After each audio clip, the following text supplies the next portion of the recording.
Hello, hello, hello, everybody. It's me. I'm back with another Tarot Tuesday, Tarot Reviews Day, and I have a new deck to show you from my ginormous collection. This week we are going to be looking at the Super Attractor Affirmation Deck by Gabrielle Bernstein with artwork by Michaela Ezra.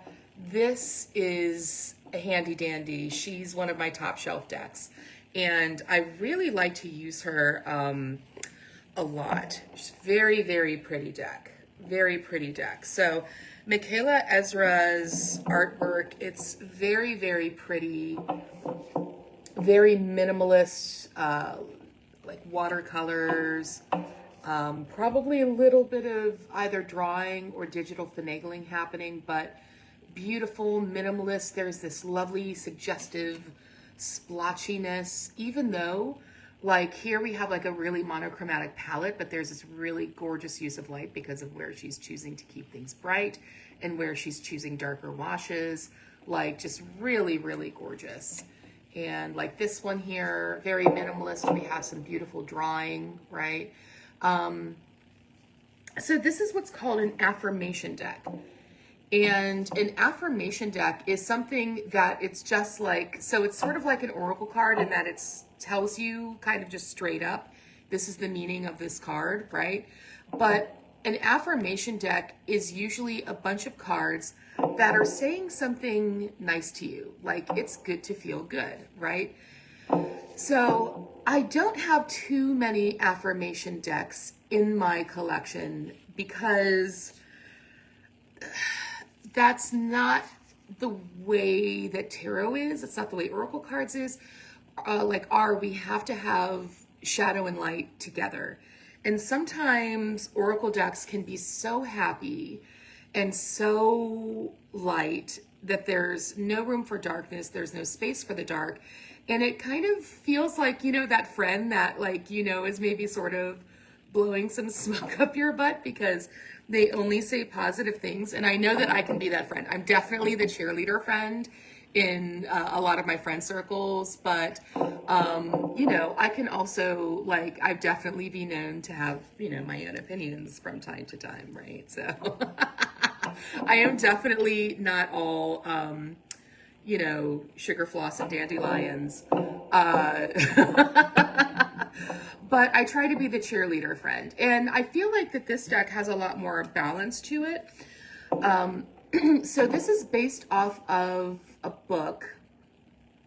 So Gabrielle Bernstein, she's like a motivational speaker, spiritual speaker, and she writes a lot of books about manifestation. And so one of her books was about being a super attractor.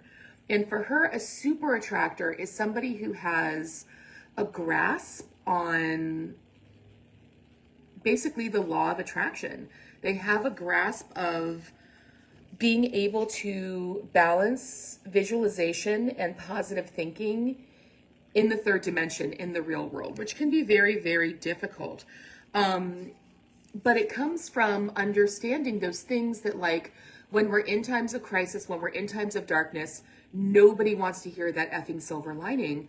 But the fact is that when we're in a more balanced place, we always understand that a lot of the things that happen to us do tend to be catalysts for something amazing, maybe if a guy hadn't proposed to me on a bet and I hadn't have found out and had my heart broken after he completely deserted me a week before we were supposed to get married, I wouldn't have gotten so invested in my healing and why am I so attached to people, right? And then I did wind up finding a really great person, and so just things like that. At the time, it was very difficult for me to go through. But then I wound up really, really becoming a much better version of myself because that tragedy kind of catalyzed some work for me. And so this is that sort of a deck because a super attractor is somebody who can sit in those difficult times and still say these kinds of things to themselves. They're able to reframe the things that are happening to them in a way that is authentic, in a way that isn't blocking the throat chakra, in a way that doesn't compromise their ability to self-express, right? And so maybe that's why this particular deck is so powerful as an affirmation deck. Affirmation decks are something that as a reader, I like to use. As a reader, I really like to use an affirmation deck. Sometimes at the end, if a reading is kind of going a little super dark, I like to bring in an affirmation deck at the end to put a button on things, to give the querent something to chew on that is a reframe. It's like there to help reframe if things start going a little dark, which when you're using tarot, things can definitely get spicy during a reading. And another, like sometimes I've even used this deck for mediumship readings, like when I'm bringing through somebody from the other side. And I have some decks that have like, they express emotions, they express concepts, and then things like this that express very well framed advice, philosophies, affirmations. And so I often use these. I've used this deck in mediumship readings. I've used this deck in past life readings. So it's really, if you're creative enough, affirmation decks can be very handy.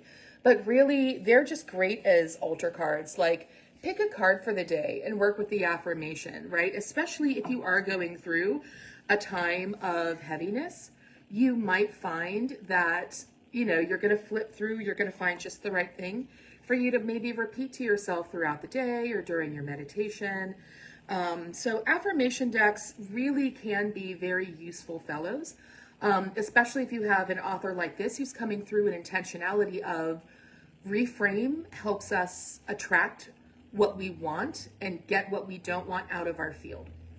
Because, and I was talking about this yesterday. I posted a video on my Lydian Lantern page on Instagram, where I was talking about like words and the way that we speak being something that, you know, we're birthing something.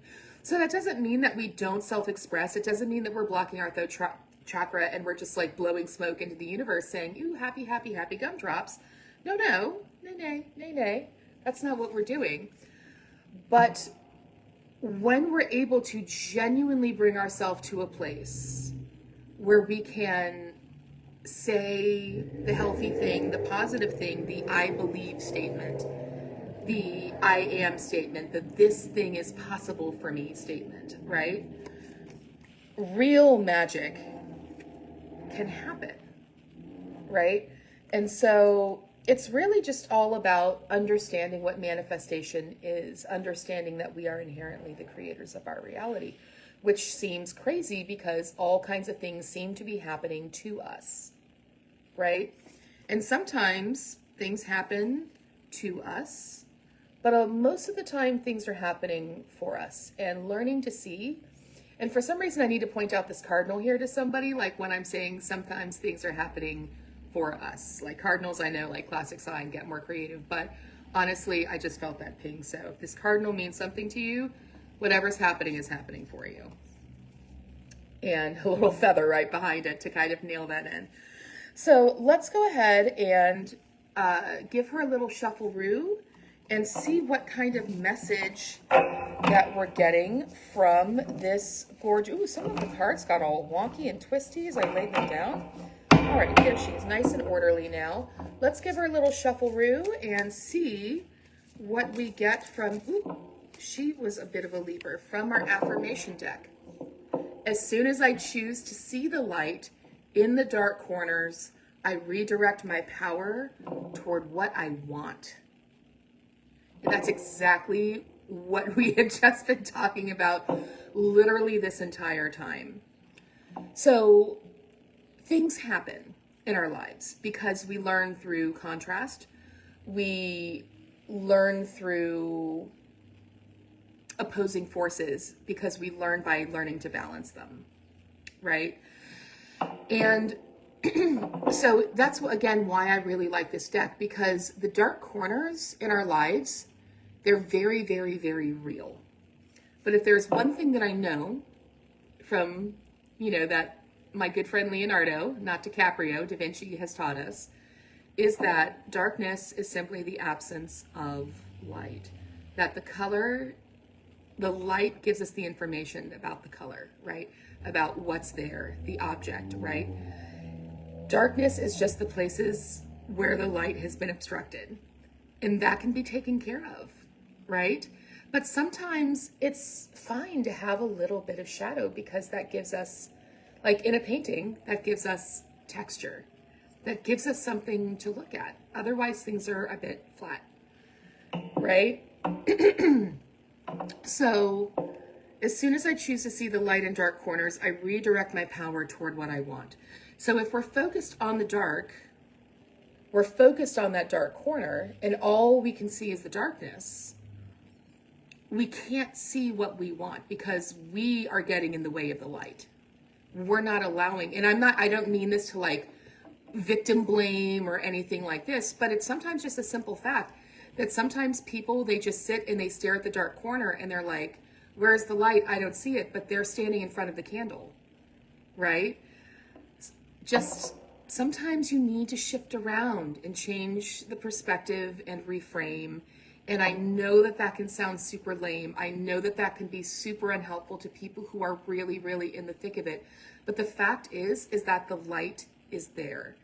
But the object has to have a relationship with the light source in order to be thrown into relief. That's nature. That's the way things work. And yeah, maybe that's the way we create perspectival, tricks on a canvas, but maybe we can bring this out into the third dimension and the fourth and beyond, right?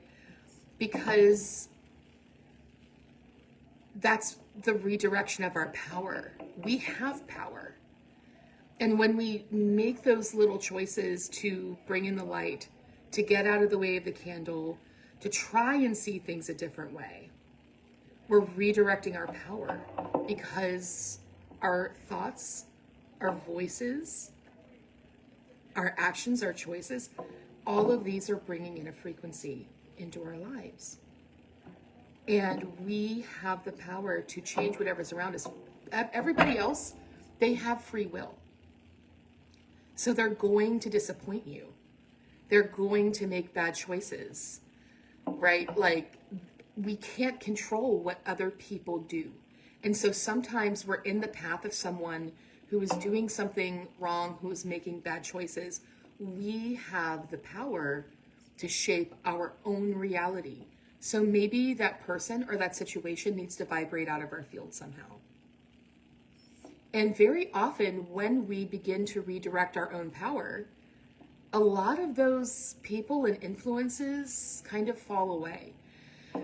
So when we're going through something, maybe not personal, but like more of a global moment, because again, this is a general reading, so this could be something personal for you, or this could just be like your feelings about just like, gesturing broadly the world in general.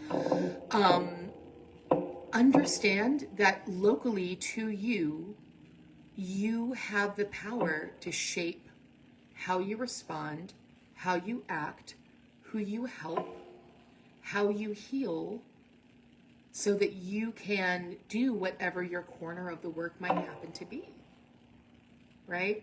So that's the message for today, is that we have the power to shape our own reality, right? So once again, as soon as I choose to see the light in dark corners, I redirect my power toward what I want. That means that whether you focus on the light or whether you focus on the dark is a choice. But remember, the reframe has to be authentic. If you need help with anything like that, DM me, book me. I'm happy to help you out. All right, thank you so much. My biggest, greatest, and deepest love to all of you. Have a wonderful, wonderful, wonderful week. And I will see you soon with a new deck. Bye-bye.